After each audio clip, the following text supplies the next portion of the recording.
বামপন্থীরা শূন্য হলে 100 দিনের কাজও শূন্য হয়, 100 দিনের কাজেও দুর্নীতি হয়। আপনারা দেখছেন জব কার্ড আছে কিন্তু কাজ নেই, কাজ আছে টাকা নেই। জব কার্ডের টাকা নিয়ে নিচ্ছে তৃণমূলের যারা মাতব্বর নেতা মন্ত্রীরা আছে। তাহলে এই 100 দিনের আইন যারা করে নিয়ে এসেছিল, ছিনিয়ে এনেছিল যখন বামপন্থীদের সংসদ ছিল। খাদ্য সুরক্ষা আইন কারা করেছিল যখন বামপন্থীদের সংসদ ছিল। তাই বামপন্থীরা সংসদে যদি শক্তিশালী থাকে, বামপন্থীদের একজনও যদি সংসদে থাকে সেটা 100 জনের সমান। তাই সৃজনকে আমাদের জিতিয়ে পাঠাতেই হবে।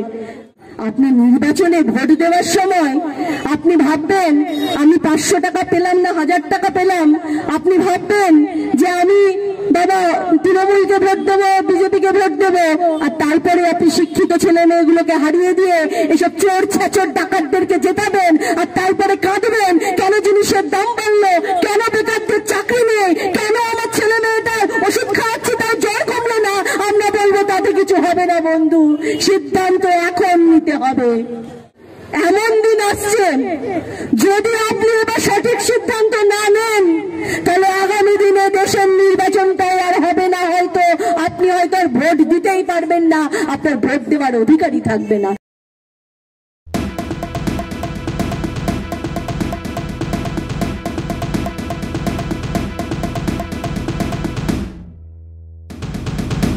আমি সাধারণ মানুষের কাছে প্রশ্ন করছি, আপনারা কি এখনো বুঝতে পারছেন না? যদি না বুঝে থাকেন বন্ধু বড় ভুল করবেন। আমরা বলছি বামপন্থীদের যদি সংসদে বেশি থাকে তাহলে কি হয়? 100 দিনের কাজ হয়। 100 দিনের আইন কারা করেছিল যখন বামপন্থীদের সংসদ ছিল, সংসদে শক্তিশালী ছিল বামপন্থীরা, তখন 100 দিনের কাজ হয়েছিল। এবং আমরা বলেছিলাম 100 দিনের কাজটাকে 200 দিনের কাজের আইনে আমরা পরিণত করব, কিন্তু আমরা তার সময় পাইনি, কারণ বামপন্থীরা শূন্য হয়েছে।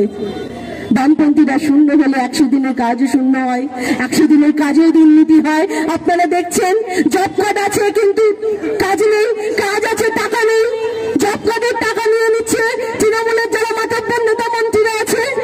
তাহলে এই 100 দিনের আইন যারা করে নিয়ে এসেছিল, ছিনিয়ে এনেছিল যখন বামপন্থীদের সংসদ ছিল। খাদ্য সুরক্ষা আইন কারা করেছিল যখন বামপন্থীদের সংসদ ছিল। তাই বামপন্থীরা সংসদে যদি শক্তিশালী থাকে, বামপন্থীদের একজনও যদি সংসদে থাকে সেটা 100 জনের সমান। তাই সৃজনকে আমাদের জিতিয়ে পাঠাতেই হবে। কবার গেছে তৃণমূলের সংসদে যাদবপুর লোকসভার কথা বলতে?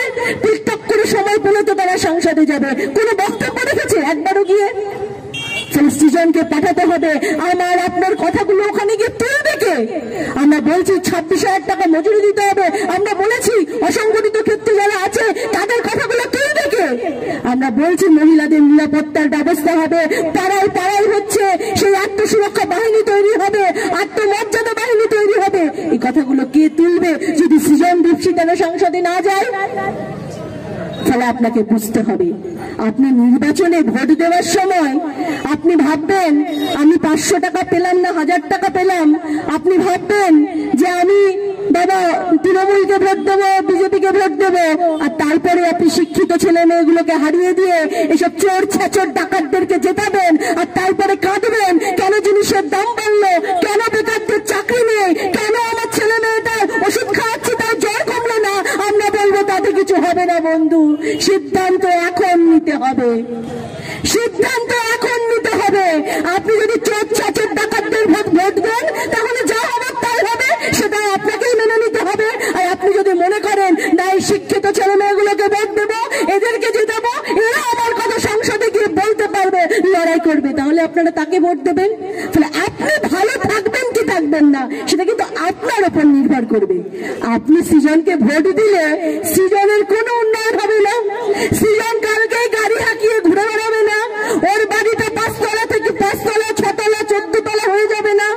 কিন্তু সৃজন যদি যেতে আপনাদের ভোটে, সৃজন আপনাদের কথাগুলো সংসদে বলবে। তাহলে আপনি ঠিক করবেন আপনি কি চান।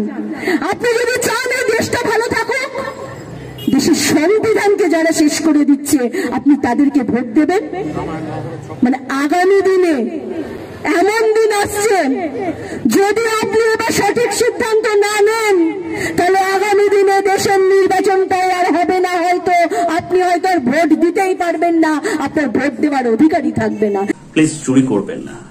একজন কন্টেন্ট ক্রিয়েটার অত্যন্ত কষ্ট করে তার কাজকে এগিয়ে নিয়েছে, তাই তার কাজকে সাপোর্ট করুন, তার কাজকে ভালোবাসুন, কিন্তু তার কাজ নিজের চ্যানেলে তুলে দেবেন না।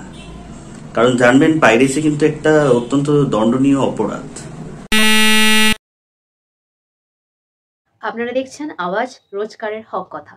For more updates about Awaaz, please subscribe our YouTube channel Rajshekhar thali.